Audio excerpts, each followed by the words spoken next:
তারাতলা কাণ্ডে এবার প্রাক্তন মেয়র ফিরহাদ হাকিমকে ঘিরে চাপ বাড়ল। বিধানসভায় গোডাউন ধসের ঘটনায় সরাসরি ফিরহাদ হাকিমের বিরুদ্ধে অভিযোগ তোলেন মুখ্যমন্ত্রী শুভেন্দু অধিকারী। তার দাবি, ভেঙে পড়া ওই গোডাউনের নকশা অনুমোদনের নথিতে তৎকালীন মেয়র হিসেবে ফিরহাদ হাকিমের নাম রয়েছে। সেই সংক্রান্ত নথিও বিধানসভায় তুলে ধরেন তিনি। সব জায়গায় টাকা নিতে নিতে এই সিটি অফ জয়কে এবং বৃহত্তর কলকাতাকে মৃত্যুপুরীতে আপনারা পরিণত করেছেন। একটাকেও তো ছাড়ার কোনো সিন নেই। আপনার প্রাক্তন মেয়রের সই আছে, এতে কাউকে ছাড়া হবে না। আপনার কেএমসিতে কি হয়েছে আমরা জানি না, আপনার কালীকে তুললে সব বেরিয়ে যাবে। কলকাতা কর্পোরেশনে কালী না বললে কোনো প্ল্যান হয় না। আর Kali appointed by Camac street, সবাই জানে। আর এই কালী বাইপাসের পাশে আপনাদের তৃণমূল ভবন বানাচ্ছে 200 কোটি টাকা দিয়ে, আর এখান থেকে টাকাটা তুলে ওখানে পাঠায়। আমরা সব জানি, সব বের করেছি, আমরা এফআইআর হয়েছে, আরো ব্যবস্থা নিচ্ছি। আমি জানি না উনি কি বিষয়ে বলেছেন, কিন্তু টেকনিক্যাল ব্যাপার হচ্ছে যে প্ল্যান স্যাংশন হয় কর্পোরেশন। এই প্ল্যানটার ব্যাপারে আমার কোনো আইডিয়াই নেই যেটা ভেঙে পড়েছে, কিন্তু জেনারেল প্ল্যান স্যাংশন হয় কর্পোরেশনের বিল্ডিং ডিপার্টমেন্ট। এমডিসি হয় আমাদের কমিশনার হয়ে, ওটা অ্যাপ্রুভালের জন্য আমার কাছে এমডিসিটা আছে, এবং ওটা শুধু ফর্মালিটিজ, একটা জাস্ট সই করা। মানে এমডিসিতে টেকনিক্যাল পার্সনরা থাকে এবং আমার ওটার মধ্যে কোনো এখতিয়ারও নেই।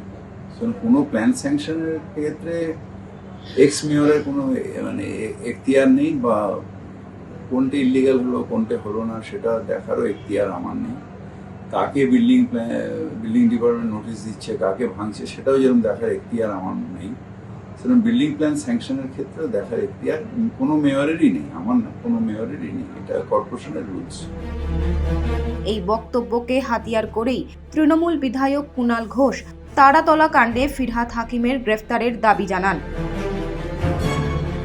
মুখ্যমন্ত্রী যখন দেখিয়েছেন তখন তো তিনি অভিযোগের আকারে দেখিয়েছেন, এবং সেই তারপরে লাইনটা কি ছিল, সই করেছেন কে দেখুন, প্রাক্তন মেয়র, কাউকে ছাড়বো না, এই শব্দটা বলেছেন। মানে প্রথম লাইনটা বলেছেন সই, দ্বিতীয় লাইনটা বলেছেন ছাড়বো না। যদি না ছেড়ে থাকেন এখন অ্যারেস্ট নয় কেন? অবিলম্বে অ্যারেস্ট করা উচিত, অবিলম্বে অ্যারেস্ট করা উচিত। বালিশাড়া তৃণমূলে নাম লিখিয়েছেন বলে অ্যারেস্ট হবে না, তদন্ত থেকে বেরিয়ে যাবে, কি করে হবে? আর যারা অধিকাংশ বালিশাড়া তৃণমূলে যাচ্ছেন তাদের কয়েকজনের কথা আমি বলছি না, আমি সকলকে বলছি না, তারা তো এইসব পাপ করে গোটা বোঝা নিয়ে বাঁচার জন্যই তো যাচ্ছেন। ওরা তো বলছে যে আমাদের সঙ্গে আসুন, শুভেন্দু অধিকারী সরকার ব্যবস্থা নেবেন। এইটা তো হুইসপারিং ক্যাম্পেইন তো এটাই চলছে। আর আমি তো এটাই মুখ্যমন্ত্রীকে আগের দিন বলেছিলাম যে দেখবেন যেন বালিশাড়া তৃণমূলে যাওয়ার জন্য বা তৃণমূল থেকে যারা দূরত্ব বাড়াতে চাইছে তারা বেঁচে যাবে, এটা যেন না। আমি এইটুকু জানি, এই তথাকথিত কালী বলে যার কথা বলা হচ্ছে তাকে অপসারণের জন্য একসময় ক্যামাক স্ট্রিট থেকে নির্দেশ এসেছিল, এবং সেই নির্দেশটা কালী কখনোই ক্যামাক স্ট্রিটের নয়, কালী পুরসভা, ঠিক আছে? এখন ফলে ওখানে তথ্যগত বিভ্রান্তির অবকাশ আছে। ক্যামাক স্ট্রিট, আমি ক্যামাক স্ট্রিটের ডিটেলে ঢুকছি না, ক্যামাক স্ট্রিট কিন্তু কালীকে কোনো অবস্থায় সমর্থন করে না।